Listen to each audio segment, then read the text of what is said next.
Kama unavyoona mchezo haukuwa mwepesi, mchezo ulikuwa mgumu, lakini kikubwa zaidi kwamba timu imeweza kupambana, kila mmoja umeona ameweza kuvuja jasho kwa ajili ya beji ya timu.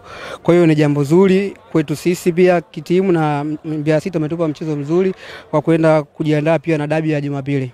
Kwa namna ambavyo mechi ilikuwa, kwangu mimi nahisi tulipoteza nafasi nyingi hasa kipindi cha kwanza. Lakini baadaye tukarudi, ukatangulia kufunga, akaja akafuata Soa, then Bajaberi akaja kumalizia. Unadhani changamoto ilikuwa nini au kama kulikuwa na ugumu ni upi?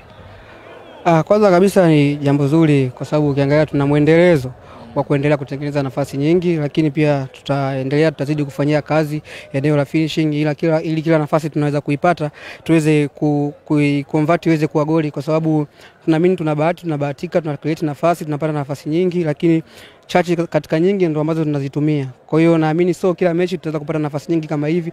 Kuna mechi zingine tutapata chance moja mbili ambapo tukishindwa kuconvert tunaadhibiwa. Kwa hiyo tutaendelea kufanyia kazi kwenye eneo la finishing ili kila chance tunayopata tuweze kuiconvert kuwa goli. Kwangu kabisa naona kabisa nilijiandaa vizuri katika mchezo wa leo.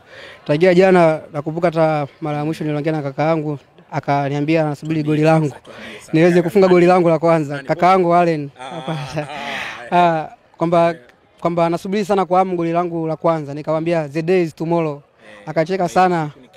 Akacheka sana kwa mimi, lakini nikamwambia kabisa my instincts zinaniambia kwamba leo naweza kufunga goli, na kiona kabisa nimeweza kufunga goli, na namshukuru sana Mwenyezi Mungu kwa kuendelea kunipambania. Tunaweza kuwa na kiwango bora kila leo, na pia anaweza kuniepusha na majeraha.